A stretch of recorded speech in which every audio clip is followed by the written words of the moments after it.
Hello student, let's see the question. The question is which one of the following are cylindrical meristem. पूछा गया है कि इनमें से कौन सा सिलेंड्रिकल मेरिस्टम है। Cork cambium, vesicular vascular cambium, vascular cambium, all of the above. तो अगर हम देखें यहाँ पे सिलेंड्रिकल मेरिस्टम किसे कहा जाता है, ये जो लेटरल मेरिस्टम है, लेटरल मेरिस्टम को ही हम क्या बोल रहे हैं, सिलेंड्रिकल मेरिस्टम बोल रहे हैं। और ये अपीयर कब होते हैं, ये अगर हम देखें कहाँ पे होते हैं, ये जो mature regions of roots and shoots of many plant जो है वहाँ पे प्रोड्यूस हो रहे हैं। और ये ऐसे पार्ट में जहाँ पे वुडी एक्सिस जो प्रोड्यूस हो रहा है, ऐसे प्लांट में प्रोड्यूस हो रहे हैं। तो अगर हम देखें यहाँ पे, ये जो है एक तरह से क्या करते हैं, ऑर्गन का गर्थ जो है वो इंक्रीज कर रहे हैं। तो कॉर्क कैम्बियम तो सिलेंड्रिकल मेरिस्टम है। यहाँ पे अगर हम देखें, जैसे कि डाइकोट स्टेम की अगर हम बात करें, इनमें लेटर इन लाइफ में क्या होगा कि यहाँ पे ऐसे पेरिफेरल पार्ट में ऐसे लेयर जो अपीयर हो रहा है, इसको हम क्या बोल रहे हैं, ये कॉर्क कैम्बियम है, ये कॉर्क कैम्बियम।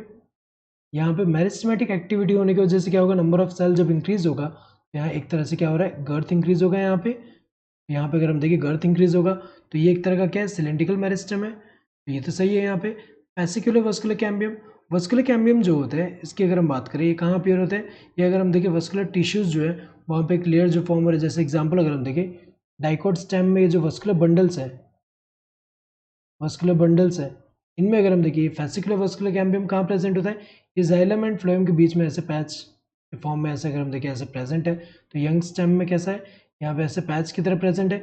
लेकिन लेटर ऑन अगर हम देखें, लेटर इन लाइफ में क्या होगा, यहाँ पे भी एक मेरिस्टम डेवलप होगा। वो कौन सा होगा, ये इंटरफेसिकुलर कैम्बियम होगा। और ये जब ऐसे ज्वाइन करके पूरा क्या बना रहे हैं, एक तरह से वस्कुलर कैम्बियम बना रहे हैं। तो अगर हम देखें यहाँ पे, तो ये भी किसमें इन्वॉल्व है, यहाँ जब नंबर ऑफ सेल इंक्रीज होगा तो एक तरह से गर्थ इंक्रीज करे, ये भी एक तरह का क्या है, सिलेंड्रिकल मेरिस्टम है। तो ये तो सही है। और वस्कुलर कैम्बियम तो है यहाँ पे। तो ये जो है यहाँ पे अगर हम देखें, तो all of the above correct answer होगा दिस फोर्थ वन। वो भी understood question. Thank you, all the